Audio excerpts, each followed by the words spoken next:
Kept you waiting, huh?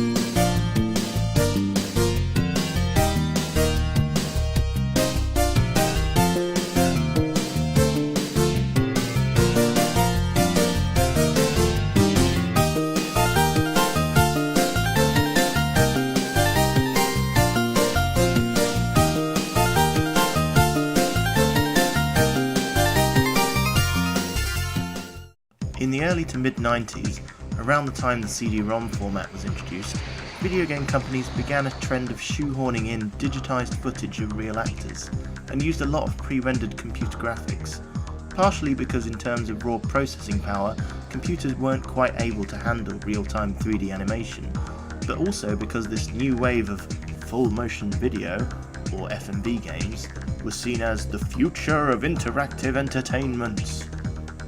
With hindsight, obviously it wasn't. Almost all of these games have dated terribly, and while there were a few gems that were able to fall back on a well-written story or entertaining gameplay, such as Myst or Tex Murphy adventure games, most of them are generally not looked on fondly. Games such as Corpse Killer, Sewer Shark and Night Trap all crashed and burned, since a lot of the studios cut too many corners, and were hindered with low budgets and amateurish acting straight out of cheesy B-movie schlock. But here's a game I have fond memories of playing on the PC, Novastorm. Okay, so quick bit of history. In the early 90s there existed a Japan-only computer released by Fujitsu called the FM Towns. A CD-based console, also released in Japan only, based on the FM Towns, called the FM Towns Marty, then followed. British-based game developer Psygnosis had several of these lying around, as apparently they were very easy to code for. In 1993, Psygnosis released a space shooter called Scavenger 4 for the Marty. Incidentally, I've scoured the internet and can't find any reference to a Scavenger 1, 2 or 3. It simply refers to the name of your ship. Scavenger 4 was then ported to the 3DO and Sega Mega CD in 1994, and to MS-DOS and PlayStation in 1995, only it underwent a name change to Novastorm.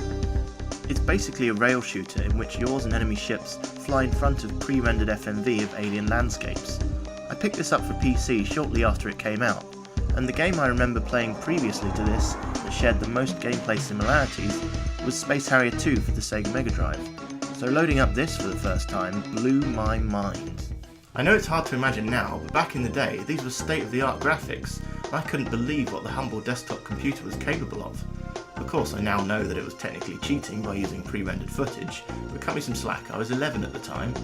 I picked up this version for the PS1 to relive those carefree days getting home from school, slipping in a boot disc on the old 486 and playing some games. But now it's time to whip off those rose-tinted spectacles and ask, is it any good?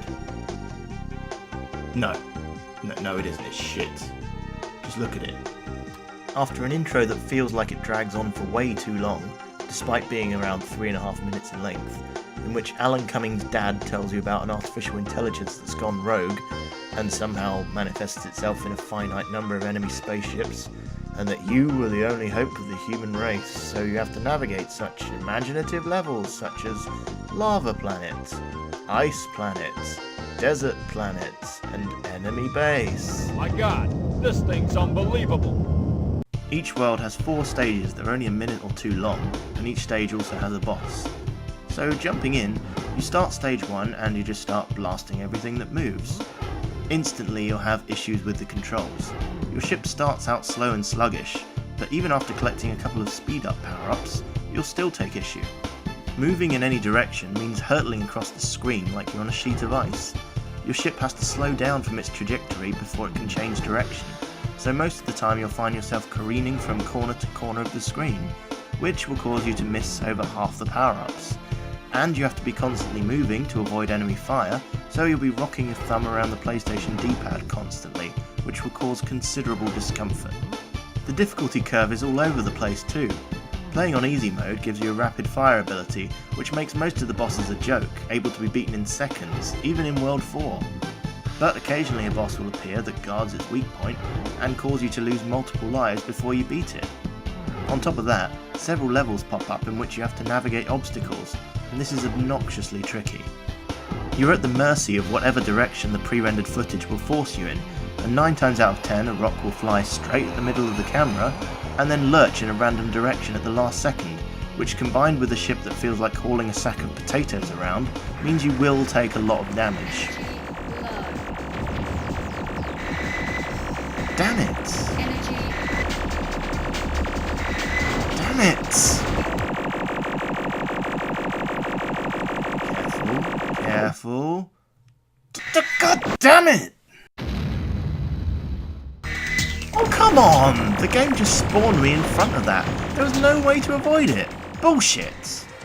Oh, and good luck performing any meticulous navigation when you're simultaneously blasting hordes of enemies and filling the screen with bullets. Look at this! What the hell is going on? The game screen is a mess.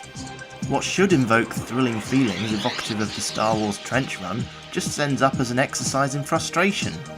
And it's so inconsistent.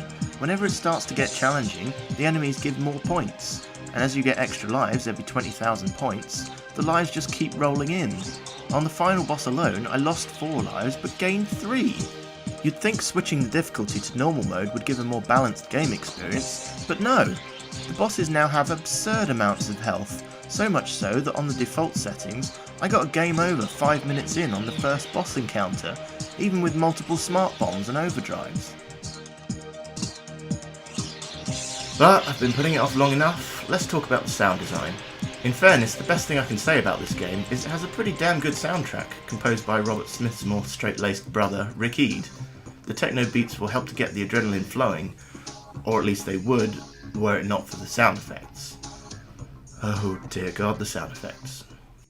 Particularly when playing with rapid fire on, the music will be mostly obscured by a cacophony of noise, from the constant barrage of your own and enemy shots,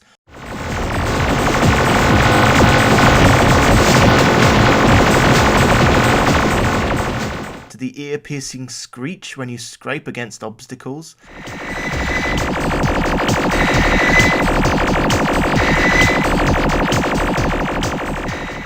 to the irritatingly frequent announcement of your onboard computer that your energy's low. Energy low. Energy low. Energy low. You'll be nursing a headache before you're finished. Admittedly, you can turn off the sound effects, but that's not exactly a great solution. It's like being given a burger with a horribly burnt bun and being told, well, just don't eat the bun. And while I'm complaining about the sound, ironically there are times when there is a complete lack of it. Bosses have no music, and the boss cutscenes are completely silent, which is ridiculous. I thought I might have a damaged disc, but nope, the same thing happens on disc 2.